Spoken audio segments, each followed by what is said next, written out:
Astrocast. I'm your host, Rue. Today is Wednesday, September 18th, 2024.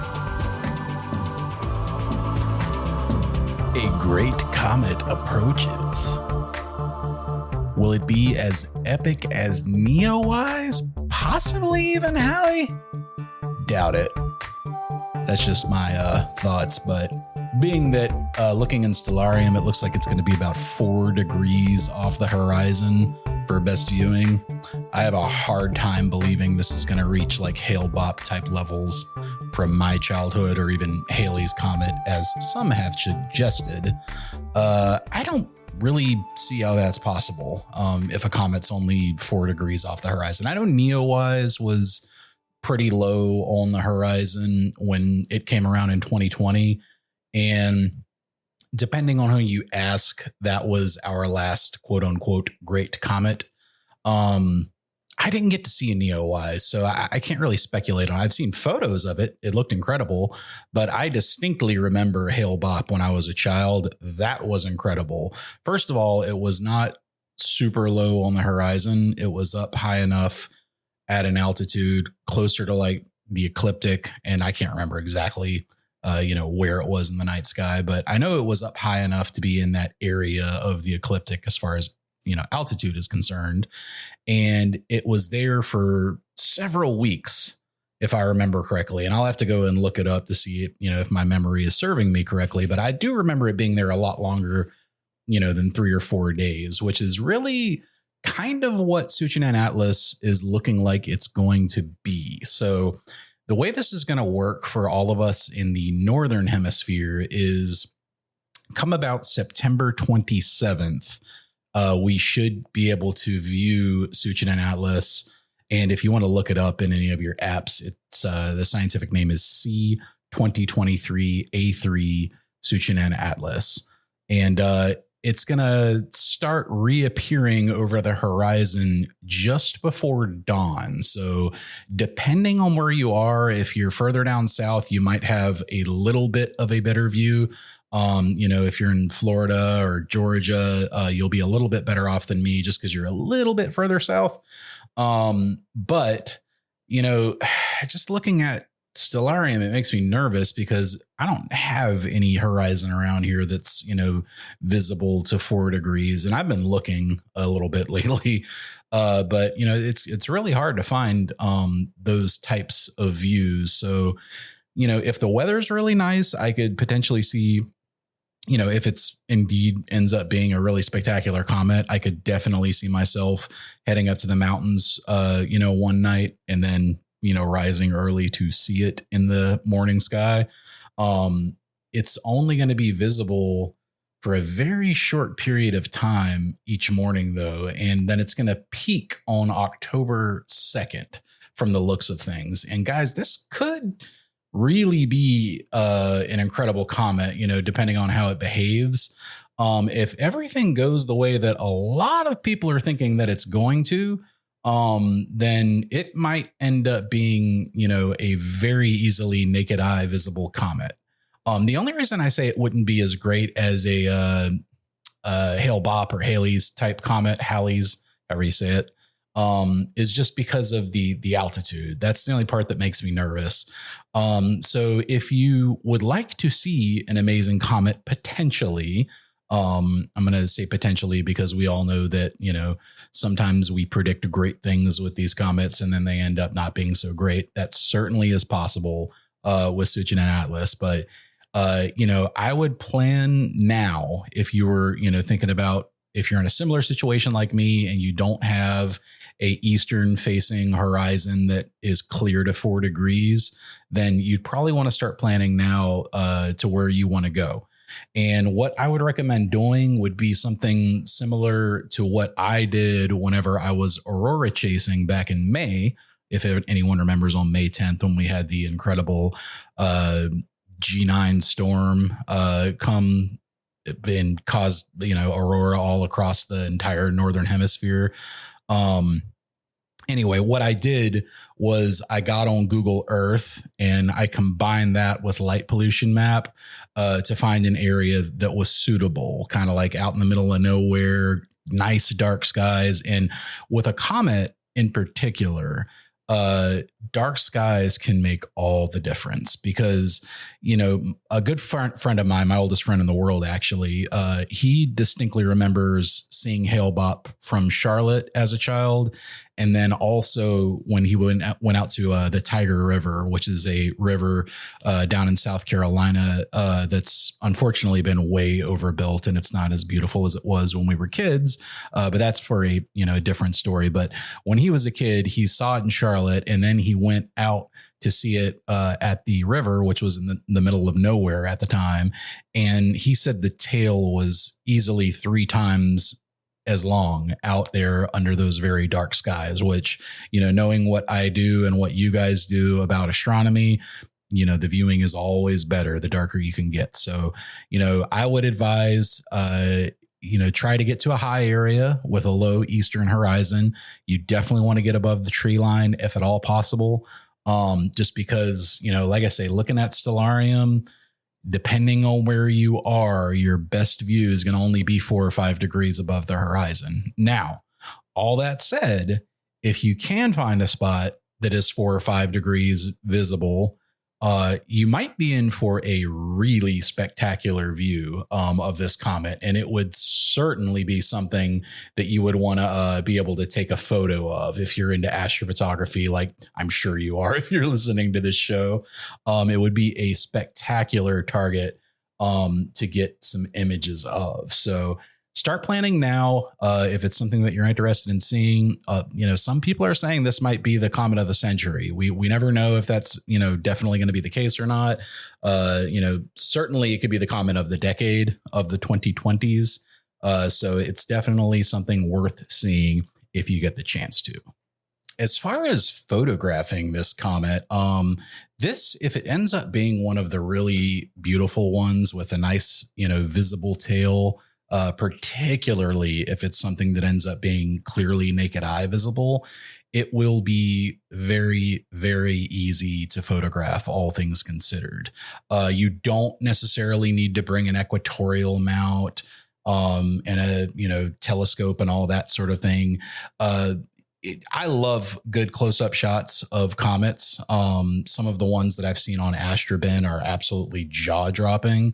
But for me personally, I think I would prefer to get a beautiful wide field shot of a comet. Perhaps if I could find an interesting foreground, even better. Thinking about going to a mountainous area, you could certainly, if you plan ahead right, and you do have time to do that right now, you could certainly find, a beautiful site. You could use, any of your mobile apps to plan ahead. I know Photo Pills is something that I've been looking into. I think it's mainly used for Milky Way tracking, but it's got a ton of different features in there that you can use for planning sessions ahead of time. But honestly, what I do is I'll just get on Google Earth, look for an area that looks, suitable. Then I'll check it against lightpollutionmap.info to make sure that I'm at least Bortle 3. If I'm making a trip for a dark sky. And then, from there, it's as granular as you want to get. You could go into Street View and literally, drag your cursor up and down the road until you find a spot that looks good. That's kind of rolling the dice. If you really wanted to plan ahead, the best way to do it is just to drive out there before, so you can make sure you have a perfect spot. Unfortunately, we don't always get the heads up for these astronomical events to be able to do something like that. Like, for example, when the aurora happened, I heard about it a few hours before, so I couldn't have made a trip ahead of time to scout out. I ended up finding a really good spot, but when I got out there, about a half a mile down the hill that I was on top of was a house with one of those obnoxiously bright LED lights, the cool blue ones that drive us all insane with light pollution. So, I could have gotten better photos had that not been there. So planning ahead is really key in these situations, but you won't need to haul a whole bunch of gear with you to get a beautiful shot of this comet. Sorry if you heard the ding in the background. Somebody's messaging me. But essentially for gear on this one, all you're going to need is a tripod a camera, and then a lens. Now, how wide field you want to go on this is really going to depend. If you're using a full frame camera, I would probably say anywhere from 24 to 70 millimeters. If you've got like a 24 to 70 millimeter lens, for example, that would be perfect to bring. You could use a nifty 50, which is a 50 millimeter lens. That would be an awesome choice, whether it's APS-C or full frame. And then if you're using your cell phone, that's perfectly fine as well. But I would recommend bringing a tripod. And the reason for that is because most of, iPhones, I'll just say it, they will only let you take that long 30-second exposure if the device is on a tripod. And you wouldn't want to take a 30-second exposure without a tripod anyway. So it's not like I hold that against them.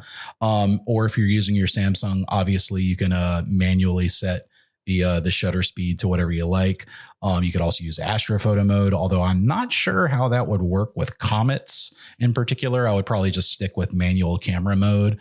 And basically just, find the right focal length, and then you can use the 500 rule, or the 300 rule if you're on APS-C. To find out exactly how long of a shot you can take before the stars trail. If you're down near the 16 to 24 millimeters, that's generally going to be somewhere around 10 seconds, maybe a few more, depending on if you're full frame and how wide the lens is. And then if you get up to 50 millimeters or more, then that's when you can start getting into shorter exposures, but you can turn up that ISO if you like, use noise removal software after the fact, and just kind of use your gut instinct on that. But my point is you can pack light, bring your camera, bring your tripod, bring a couple of lenses. You won't have a lot of time to work with this one. So if you want to get a shot of it, you might not want to bring a whole bunch of gear like ASI Air and a, equatorial mount and all that kind of stuff, because it's going to add a lot of moving parts to a situation where you're already really short on time. In these types of scenarios, I always recommend going as simple as possible. Don't bring, a Rokinon 135. You might get a cooler shot with it and everything, but you're going to have to, plate solve ahead of time. You got to polar align, you got to focus, et cetera, et cetera. There's quite a few steps involved. And when you're out in the field, if you don't always work out in the field, things tend to come up. You'll run into an issue and you'll be like, darn it, how do I fix this? Yada, yada, yada. You're just more prone to problems when you're out on the road with your gear, as opposed to being at home where you always work and you're comfortable, or your observatory, wherever that may be. So simplify, just bring a tripod and a camera, get back to basics. The beauty, of comets that are like this is they're extremely bright. So it's not like a nebula where we need to spend hours and hours exposing to bring out that detail. If you get, a single 10-second shot that's good on a, naked eye visible comet, you might not necessarily need anything beyond that. So that gives you the chance to take different shots at different focal lengths, play around with the ISO a little bit, get everything exactly how you like it, because all you need to focus on are your camera settings. And that just can make life so much easier for you when you're working within a short time frame such as this. So yeah, like I say, it'll be the September 27th should be when it starts becoming visible, but it won't start popping off until the 28th or the 29th. And then it's going to peak on October 2nd.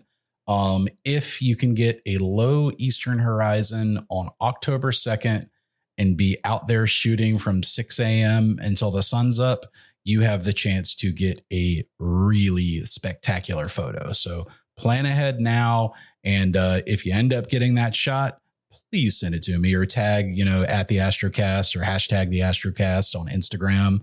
And I would love to check them out. You guys can also email me any shots that you have, ruastrocast@gmail.com. Sorry, I didn't do a episode last week. I had kind of a crazy situation that is not a normal one for me. I had to travel for work. Not that is crazy in and of itself, but where I ended up traveling to was kind of crazy. As if you're a longtime listener of the show, you probably know I live in Charlotte, North Carolina, And I actually had to travel to Nashville, Tennessee for a work conference. And Nashville's not a far trip away from a flight. But if you drive, you're having to go over the entirety of the Blue Ridge Mountains, and you end up, I think it's about 10 to 12 hours in the car. I ended up flying because, my company was paying for it. So of course I'm going to fly, and actually took my first ever first class flight, which was really cool. It was super cheap to upgrade the seats. So I ended up going first class. I kind of spoiled myself because I'm probably never going to be able to do that again, but it was $50. So we did it. What am I going to do? Anyway, so I get to the conference, and it was held at this insanely large hotel. This place is called the Gaylord Opryland Resort. And it's, as the name implies, it's right by the Grand Ole Opry Theater. In fact, one of the things we did one night was went and saw a show at the Grand Ole Opry, which was really cool. But the hotel itself was kind of the crazy part, because it was the most massive building I have ever been inside, and it wasn't even close. Like, I didn't know places like this existed. For example, there was a literal river running through the hotel that was wide enough for a boat, like a gondola, to go down, and people were going through on boats. And then there were, like, obviously restaurants everywhere. There was an entire water park, and not like a little water park, but I mean like a big full-size water park with giant slides and all that crazy stuff inside the hotel. And then the main kind of outdoor area, and I say outdoor, but it was enclosed. So it was like a indoor rainforest is the best way I can describe it. Was just huge, like 100-foot ceilings or something like that. And the whole place was just massive. I'd never seen anything like it. If you ever are in Nashville, Tennessee for a night and you want to stay somewhere really crazy, check that place out.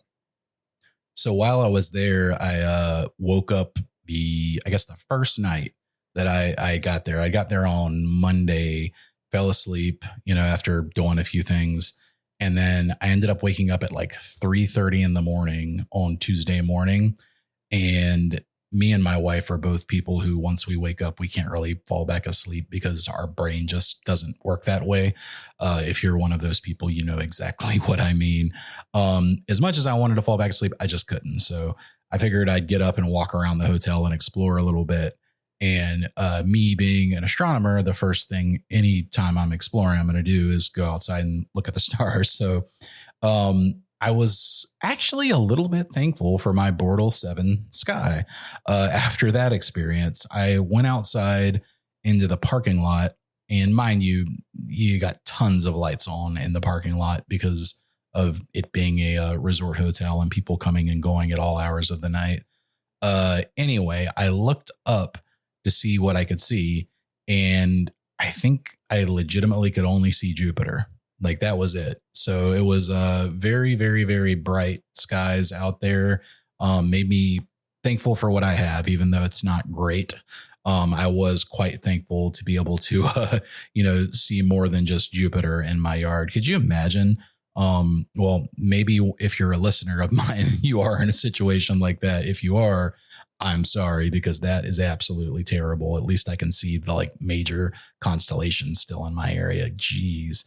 But that being said, it does kind of scare me for the future, because the way things are going, every suburban area is going to be like that within the next 10 years, probably, because it's just getting brighter and brighter and brighter. I mean, literally, I've lived in my house for 2 years now, and I can already tell a difference in how much brighter it is outside, easily. When I walk outside, you can just tell.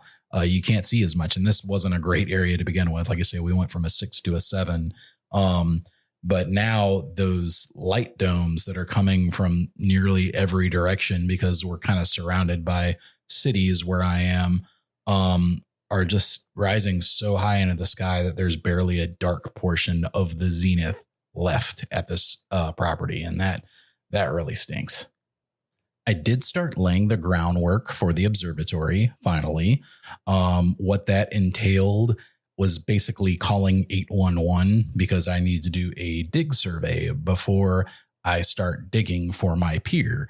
I happen to know that my mains power line, my Google Fiber, and I think maybe my gas line, I'm not sure about the gas line, but that's just all the more reason to call, all come through that side yard where my pier is going to go. I'm pretty sure they're all pretty close to the edge of the house. So I'm fairly certain I've got a good, 12 to 15 feet on the one side of the yard where I can sink the pier without, running into any trouble. But I have to get that done first before I can do anything. So I went ahead and put the ticket in for that Sunday. I think they said within 10 business days, you should get a response or have somebody come by, hopefully. I'm going to go ahead and do the concrete footer former method, which you can find online. I think it's 95% of piers are made. Well, maybe not 95, but majority of piers, I would imagine, are made this way. You basically get a large cardboard tube that is used for making pier footings out of concrete. It's basically a form-fitting cardboard tube that you can fill up with concrete to make a pier, as the name implies. And you essentially you dig down at least to the frost line, which in North Carolina is only 6 inches. The reason you want to dig below the frost line is because if you are above it, that can actually cause your pier to shift whenever it gets cold, freezes and unfreezes. Obviously, things get wet, things move. You want to be below that line, probably a good 6 inches to a foot below it. I think most people will dig like 2 to 3 feet. If you're further up north, you'll definitely want to check your frost line depth, because I was reading about people who had to go, all the way to 3 feet, and I think they had frost lines of like 2 feet, and they weren't even that far north, I don't think. So definitely look into that. Regardless of where you are, you want to make sure that you find out what it is. It's as simple as Googling, what is the frost line depth in my city's name? And then it'll return the response for you. And that way, if you plan on digging a pier, you won't have to worry about it moving. So essentially you dig a hole probably twice as wide as the pier itself. And then you're going to pour concrete into the hole along with rebar. And then once that sets, you can put your pier on top of it. In fact, I think some people will just mix the concrete and then immediately set the pier on top of it. And then some people, I forget the word, I'm not a carpenter, but they basically cut up pieces of wood and put them around the cardboard tube to hold it in place. It's called like a concrete form, I believe, if I'm not mistaken. I could be wrong about that. But anyway, it's something that'll hold it steadily in place, that's made of something like wood, so it's easy to remove and move out of the way when you're ready to. And then you essentially just hand mix up your concrete. You fill up the tube. If you want, you can run a PVC pipe through the middle of it. I've seen a lot of people do that, or even just in the front of it if you don't want to run it through the concrete. But that allows you to, run all your wires right through the middle, which is a really cool hack. I think I'll probably end up doing that. And I'm doing an 8-inch pier in case anyone's curious. I know it's probably overkill, but I figured I'm probably only ever going to do one pier at my house, and I might as well make it big enough to hold whatever I can throw at it, down the road. I could probably get away with a 6-inch one, but I'm going to go with 8 inches just because why not? I have the space to do it. It doesn't really cost anymore. The cardboard tube that you need is going to be, $13. I think I saw them online at Lowe's for. And then, a few bags of concrete, however much you need. I'll probably measure that ahead of time. I actually don't know how much I'm going to need. I would recommend to you though, if you order online and go pick up the store, get the slightly smaller bags of concrete, because I think they come in 50 and 80 pound bags, and you do not want to be hauling around 80-pound bags of concrete. Trust me. It's not fun. So get the slightly smaller bags, get a few extra, if you need to, obviously. But that'll make life a lot easier on you when you do. Another tip that I saw was mixing the concrete on a tarp. It actually looked pretty easy and very, very easy to clean up. That way, you can just throw the tarp away when you're done. You don't got to really worry about a whole lot of concrete mess. Tarps are cheap. It's not a big deal if you mess it up. And if you don't overdo it with the water, it shouldn't really matter. You can easily mix it up. I will say, if you use any of your tools, like if you have a shovel that you own and you like, make sure that you clean it off right away after doing any mixing. And you might have to clean it off several times, hose it off, what have you, throughout the process, because if you get that quick dry concrete, it can very quickly affix itself to things like tools and shovels and what have you. And then obviously that'll be ruined after, or you'll have to sit there with that chisel and chisel it all off. And that is not a fun process either. After you pour the concrete into the 8-inch tube, you want to make sure that you have pieces of rebar in there as well. You should probably have the rebar in there ahead of time, actually, sticking up before you start pouring in the mixed concrete into the tube. Actually, same goes for the base as well. You want to put rebar in at the base. Put rebar anywhere that you're laying concrete, just because it helps reinforce the concrete, so you can make sure that you don't have cracking down the road. It'll make it all one more solid piece. But yeah, I mean, it's a fairly simple process. I think anybody could figure it out. It's basically dig a hole and pour concrete in it with a little bit of rebar. And then if you want to fancy it up, like I say, you can use PVC pipe in the middle and use a elbow bracket at the bottom, cut a little hole in your tube, stick that through, tape off, the edge so it can't have concrete spill through wherever your hole is.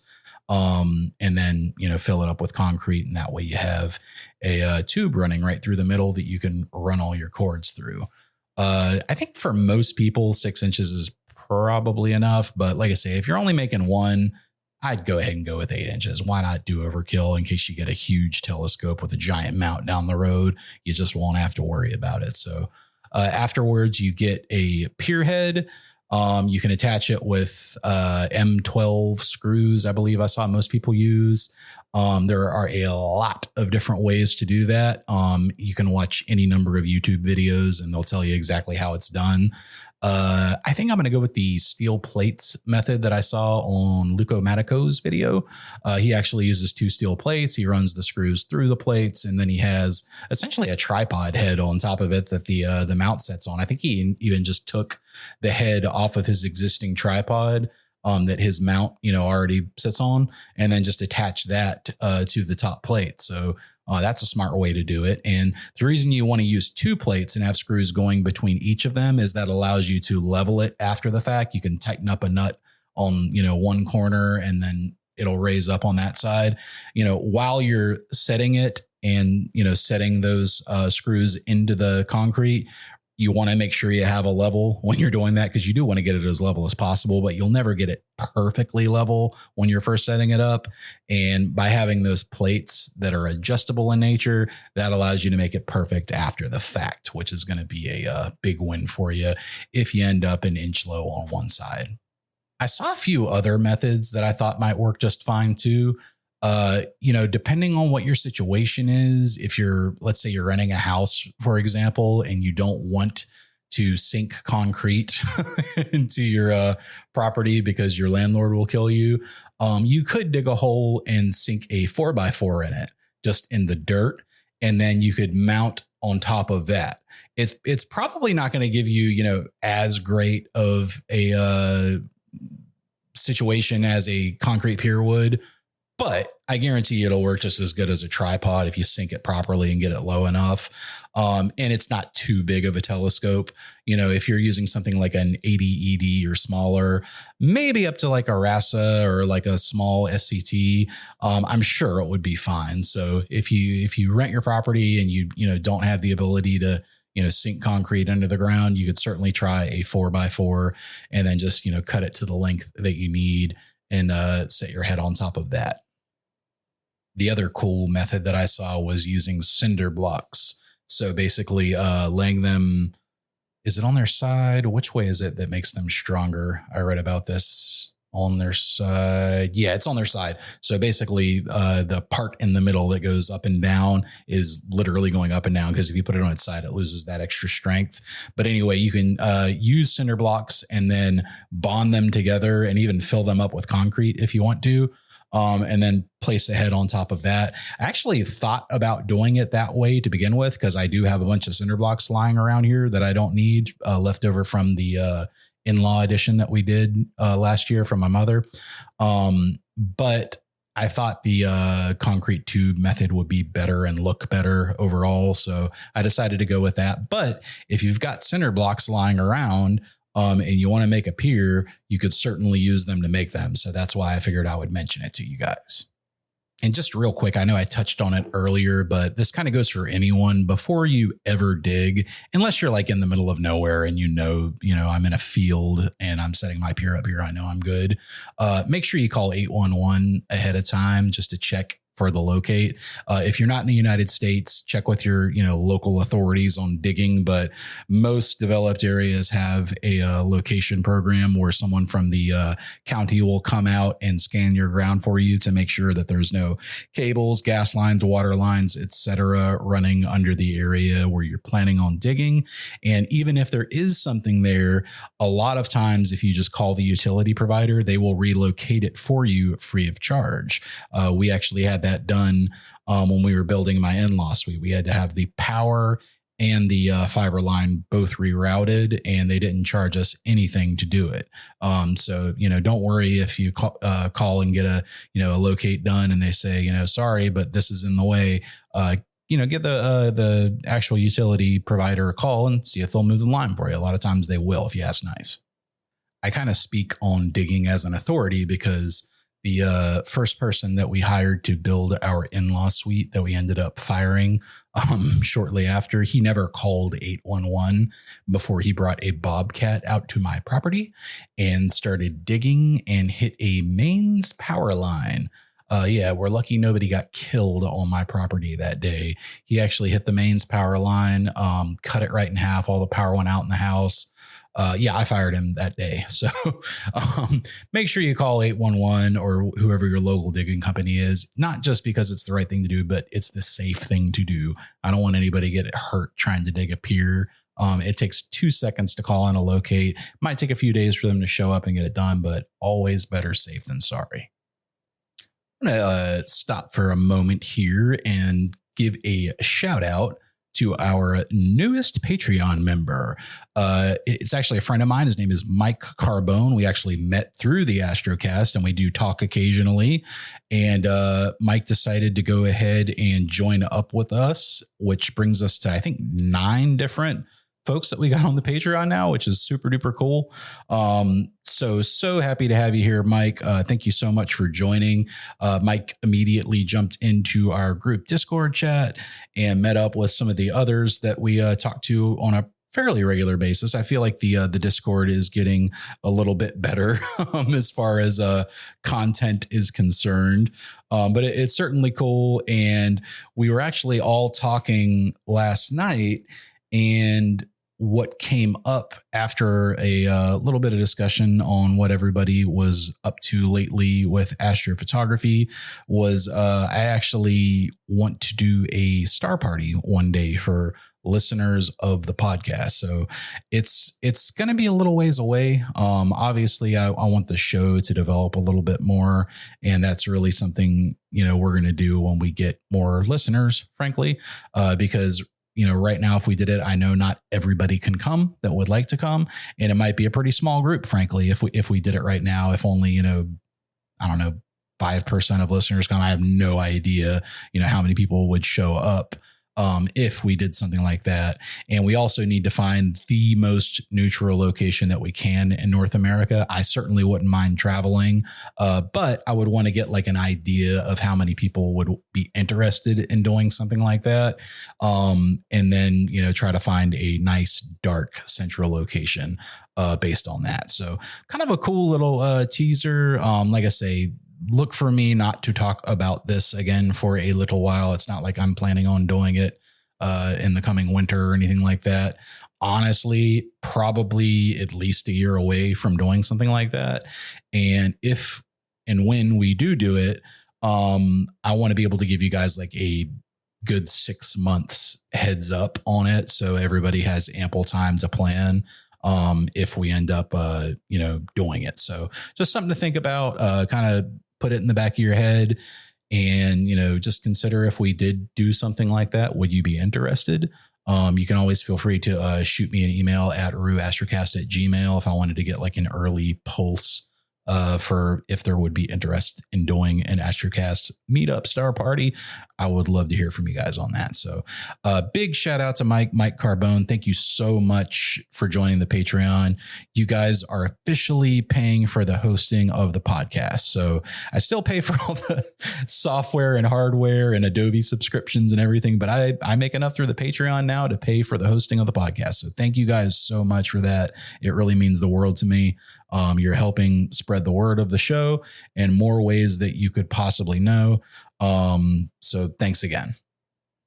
And while we're at it, we might as well do a shout out to the rest of our members outside of Mike. Shout out to you, Matt, Keaton, David, Carrie, Wiley, and Katie Page. Thank you guys so much for joining the Patreon. Greatly appreciate that. Speaking of the Patreon chat that we all hang out in, I was kind of shocked. Asteric actually posted a video that I was just actually looking at because I glanced over to get a different piece of info out of the chat that I wanted to mention. Apparently, there's already a Captain Cumulus. I'm going to have to rewatch this video he sent. It's a short, like webtoon type cartoon. But yes, Captain Cumulus in the flesh. I'm a little shocked. I thought for sure that he was an Astrocast only character, but I can clearly see that Captain Cumulus has no boundaries as far as hobbies are concerned. So go figure, he's everywhere you want to be. I was actually telling everyone that we want to find somebody who can draw Captain Cumulus. Do you think you have enough talent and artistry to draw me a version of a cartoony guy named Captain Cumulus? And like I say, if you don't know the character yet, his whole deal is that he shows up when it's cloudy out and he smacks the clouds away. I don't know if he's in spandex. I don't know if he's big. I don't know if he's small. I just know he's Captain Cumulus and he is a superhero who smacks clouds away. And that's kind of the only power that he has, which really doesn't endear him to the other superheroes, but very much endears him to astronomers. So if anybody wants to draw him, let me know. I'm actually thinking I'm going to feature Captain Cumulus on the first Astrocast shirts when I get those made in the near future. So we got to start brainstorming exactly what our famed hero is going to look like. If you are the person who can draw Captain Cumulus, please send me a copy, ruastrocast@gmail.com. I promise you will get the credit that you deserve. In other news, since I'm digging this pier, I started thinking about what I want to be able to put on it. And obviously I'm going to be using my Rokinon 135 setup, but I was thinking about Galaxy season and, how it'll be here before we know it. And how, once again, I'll be stuck doing ultra wide field shots of various galaxies. And I would love to get something with more focal length. And I want it to be a budget friendly scope. I'm not looking to spend $4,000 on a scope at the moment. Just to be clear, at the moment. In the future, I might, but right now I'm not looking to spend that kind of money. So I was considering things like a C6. I was kind of really taken aback with how inexpensive that telescope is for 1500 millimeter focal length. And I actually plugged it into Stellarium along with the ASI 585 MC Pro.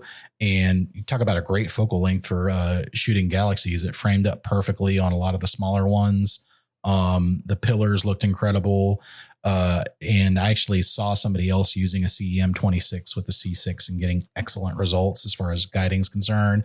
I know that you can get the Starizona Hyperstar, which turns it from a 1500 f10 scope into a 300 millimeter f3 point something. I can't remember off the top of my head, but a wide field, very fast, large aperture telescope. So if you guys have any ideas though, outside of like a C6 or a C8 might be pushing it on a CM26.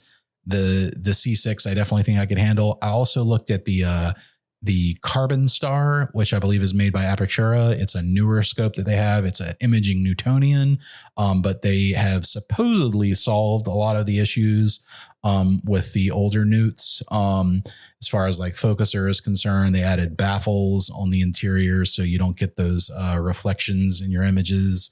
A lot of the little problems that they had with imaging Newtonians before. If you don't know, a Newtonian telescope, by the way, is a telescope with a large mirror in the back, which points to another smaller secondary mirror, which then focuses the beam of light to the eyepiece or camera or whatever it is that you are, looking through or taking photos with. It's called a Newtonian because that was the type of telescope that Sir Isaac Newton invented. Or made famous. Newtonian telescopes definitely have come a long way as far as imaging is concerned, but I own one for visual. I've never used one for AP. So if you have any experience with that, I would love to hear about it. I probably said my email address 5 times this episode, but ruastrocast@gmail.com, or you can, hit me up on Facebook. If you look up the Astrocast, feel free to comment on any of the posts. I would love to hear from you guys on that.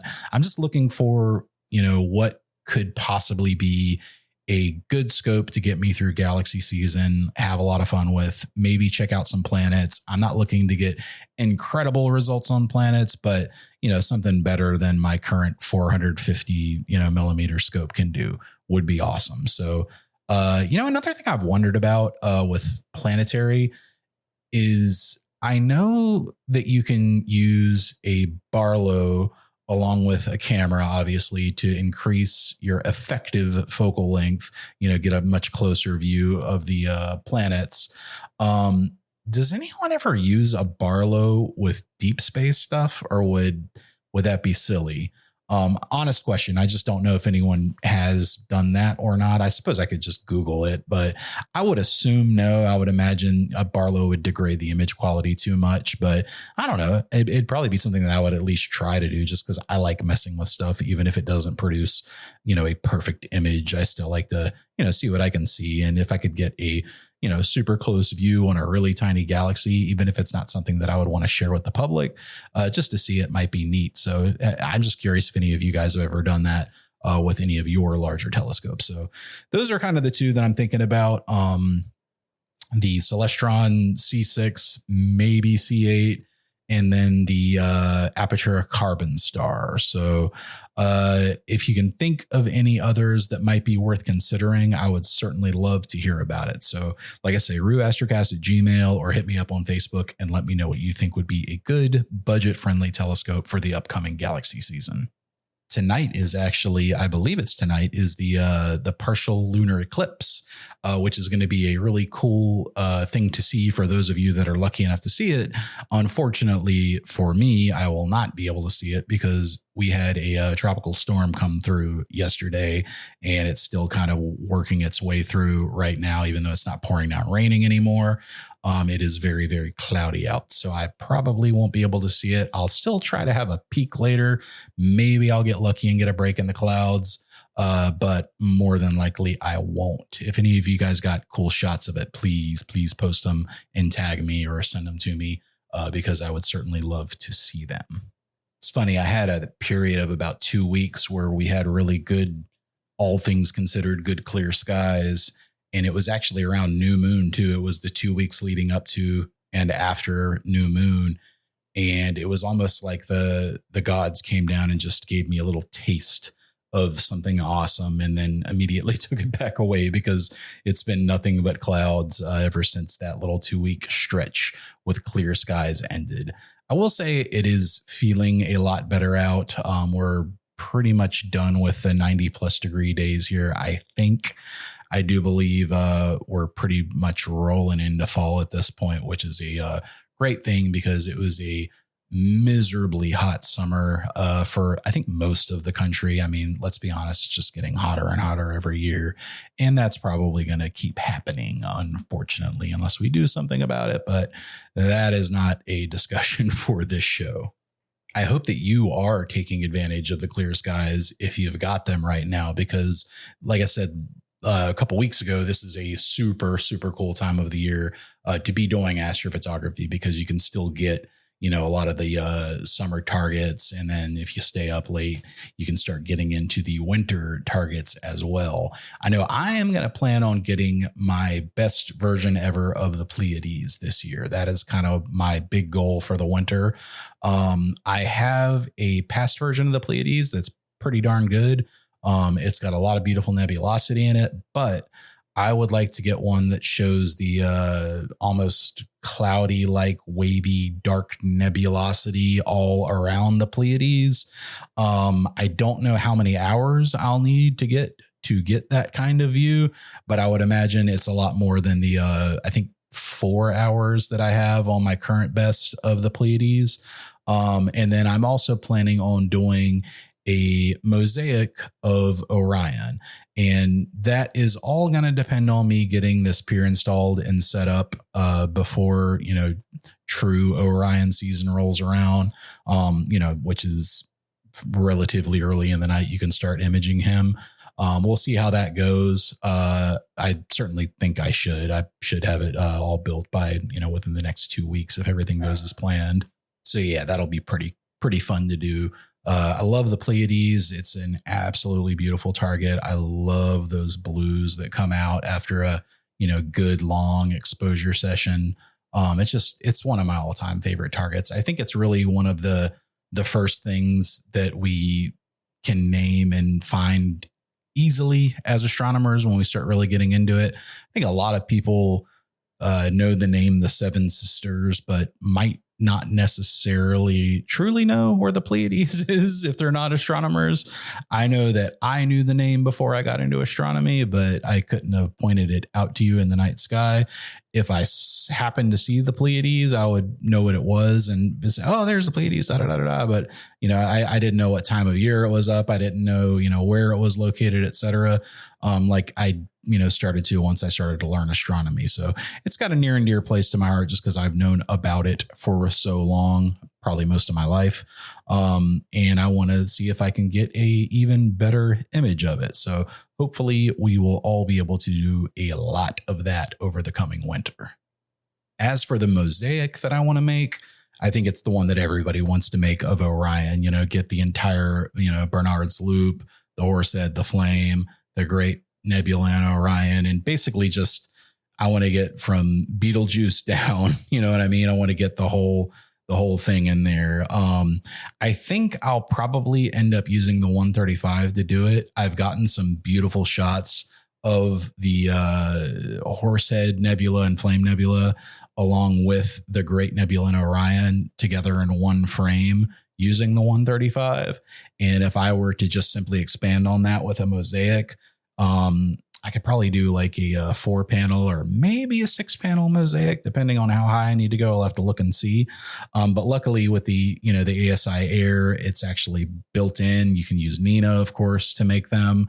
But it's pretty simple to make a mosaic these days. And if you're only going to make it 4 panels, it's not incredibly difficult to put together.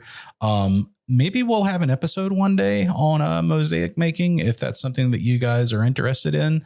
I did find out after taking my large format Milky Way photo over the last summer in June, putting together a very large mosaic, and I'm talking like, 40 plus separate images, can be very challenging. And there's actually special software out there, which costs about $300, if I remember correctly, that will beautifully put it together for you, but you will pay.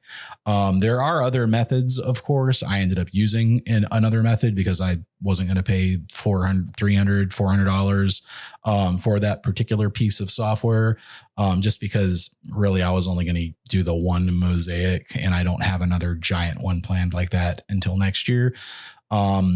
Maybe I'll get it. I don't know. Maybe if I can justify the price somehow, but right now I just couldn't justify it. So I didn't. I think I ended up using, I want to say I used the merge feature in Photoshop. And I believe there's a way you can do it within Photoshop that will let you kind of drag and stretch the image around a sphere essentially to get everything even.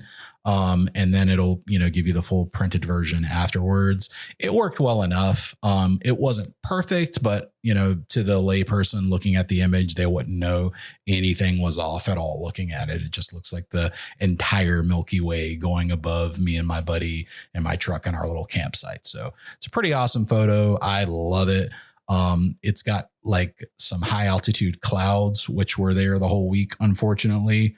But they actually kind of really look cool in the photo. So it's one of the few times I've been happy to have a little bit of clouds, because it really did add something to the photo, as they often can in certain situations. All right. So let's talk about a recommendation for this week. Have I got a good one for you? Oh, I've got a good one. If you are a person who plays games on the computer, you may have heard of this one before. If you haven't, and you're somebody who enjoys a good game, then you're in for a treat.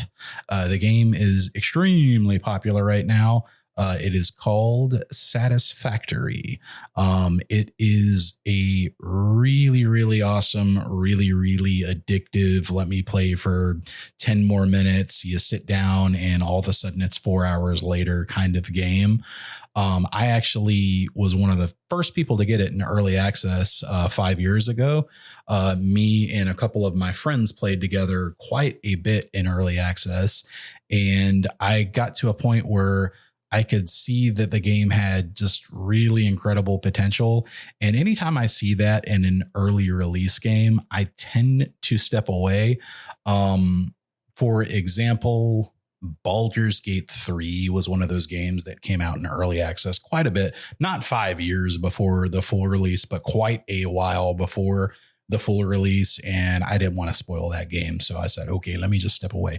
Anyhow, I came back to Satisfactory after hearing that it finally went 1.0 a couple weeks ago. And all I can say is, wow, these developers clearly made a true labor of love when it comes to this game. If you're completely unaware of what it is, kind of like Minecraft, but a lot more advanced, I guess you could say. The graphics are incredibly beautiful.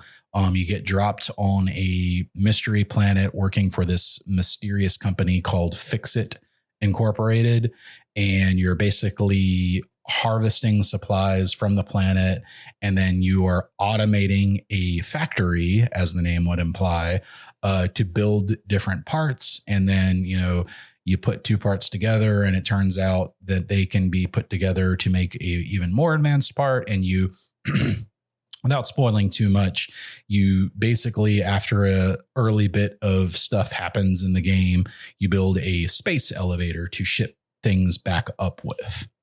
And from there, you just kind of explore, get more stuff, ship it back up. It's a funny game for one thing. Like, you can tell that this corporation is clearly up to some shady business, and it's hilarious how very little they value human life. It seems like a dystopian hellscape kind of joke, if you will. But it really works well. The design is just so perfect. Like, it's just so satisfying. Like, you couldn't think of a better name than Satisfactory for this game, because it is very satisfying. Making your factory is the best way that I can describe it. So it's rare that I get hooked on a game. I don't have the time to get hooked on games these days because I work so much. I make this podcast. I do astronomy. I'm married.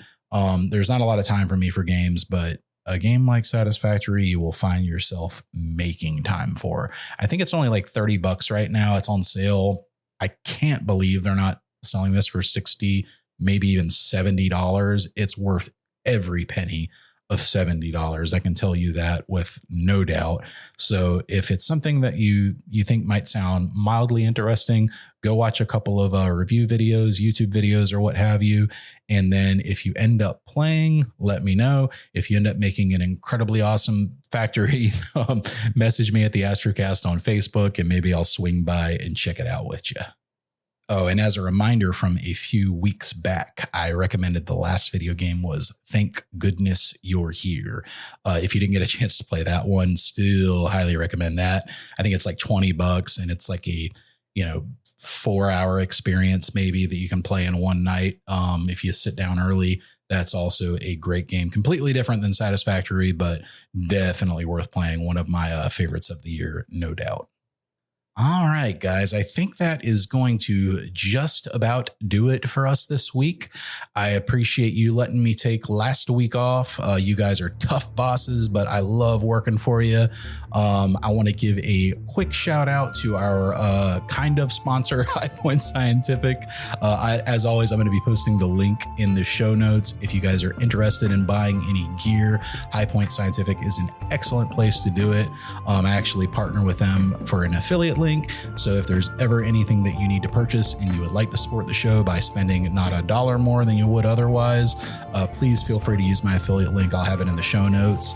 And it just helps the show a little bit. And again, I buy pretty much all my stuff from High Point outside of like basic things that I can get on Amazon that are not optically relevant.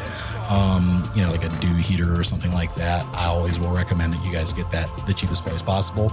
But if you're looking for a telescope, a mount, a filter, that's the kind of place you want to go to. So shout out to High Point. Thanks so much for working with us here at the Astrocast.